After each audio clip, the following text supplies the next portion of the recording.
Hi, so I've received a few questions in my inbox from people asking me more or less the same question that goes.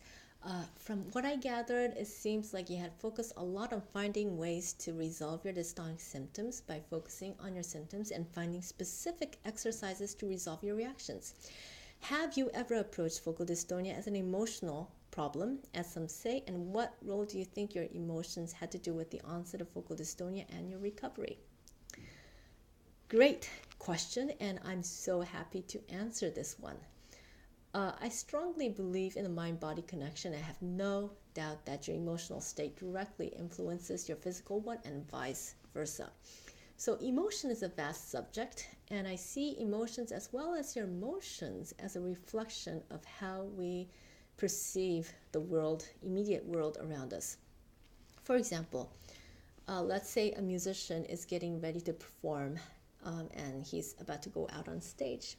Right before he goes out, he is told by somebody backstage that he is going to be performing for the most critical audience ever. And in fact, every one of those audiences has a rotten tomato in their hand, and they're ready to throw it at you the moment that they hear something they dislike, or he just doesn't live up to their expectation, or they just hear a mistake.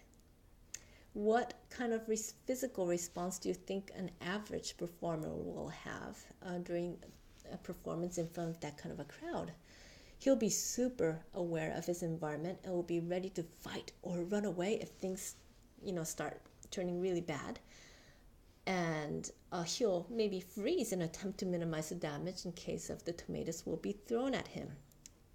But what if the same musician, before he goes out on stage, but this time he is told by somebody backstage that he's performing for a group of terminal cancer patients, and this is the last thing they're going to be listening to before their departure, and everyone is so grateful that you're there to share music and love, and they're so glad that you're able to calm them and soothe them through your performance. So what kind of physical response do you think now this person will have? Well, I think he'll have completely different response from playing in front of the Rotten Tomato crowd. He'll have a sense of warmth, nurturing, relaxing, bonding feeling, and he'll even try to uplift his own mood, and he'll try to be present for his listeners, right?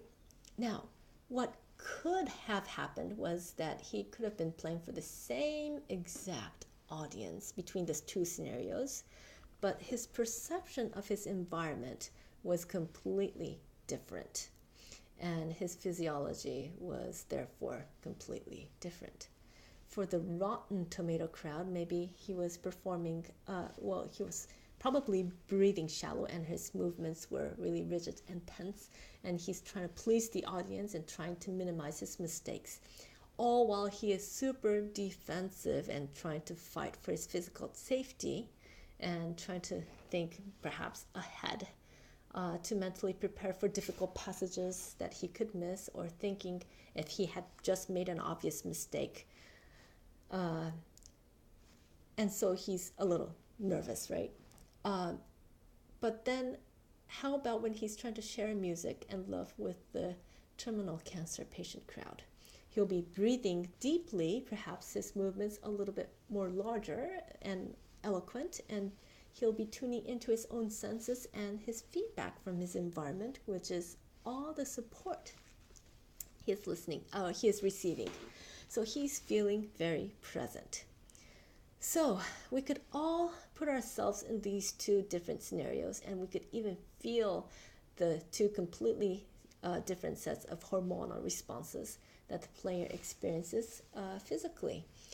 Now, even when he was actually playing, if he was playing for the same exact group of people,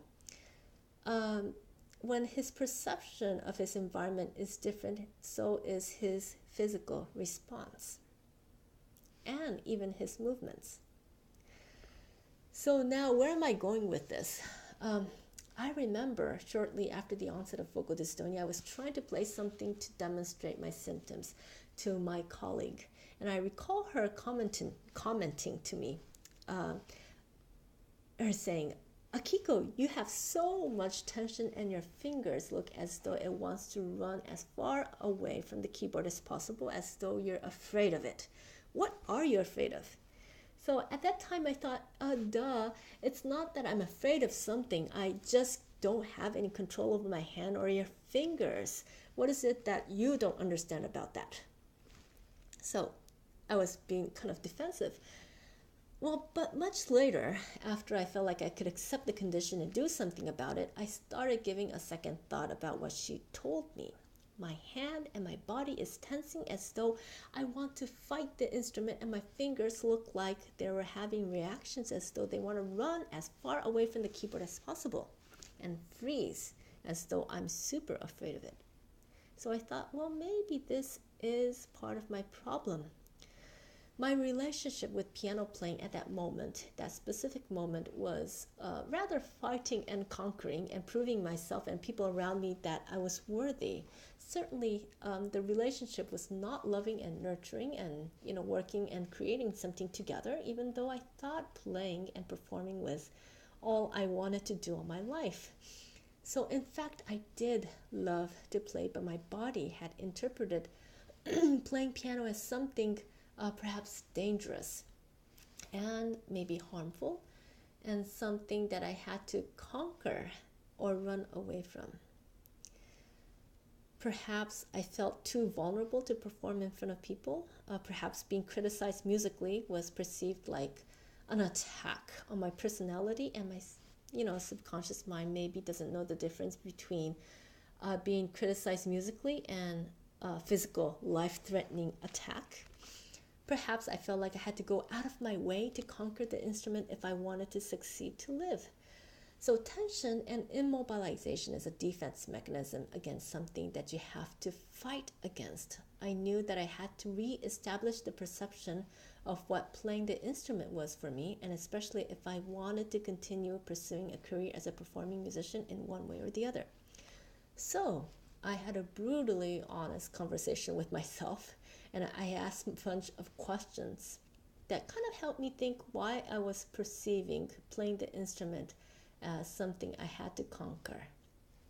And it also helped me think about whether I really wanted to continue pursuing on a career as a performing musician.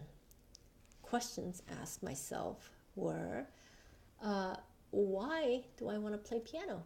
Or is it because I'm used to playing piano? Is it because I'm addicted to practicing piano? Is it because I could please somebody by playing piano? Or is it because I could boost my ego? Did I play piano for my own selfish reasons only? Or is it because I could serve somebody else by playing piano? Was I addicted to the flow of practicing, making progress, and conquering difficulties? Did I perceive performance as a challenge or an opportunity to connect with others? Why do I want to make music? So, as I realized through those questions that the relationship that I wanted to have with the instrument and through music making was indeed a loving and nurturing one that allowed me to express artistry at the highest level, I worked on making that the norm by practicing catching myself having tension whenever I had a thought of playing, and reminded myself the mission and perhaps the vision I had through piano playing, which was to connect with people through the beauty of musical arts. I sometimes had to wait until the tension was completely gone and my perception was changed at that moment. So now, looking back, I think I had activated my observational eye by doing that, and I got my emotions, my movements, and my emotions aligned with my real intention instead of operating out of survival, which is expressed as being in a reactive state. And it got me to strategically find ways to tackle one problem after the other. So once you are at this observational place, you will find ways to be creative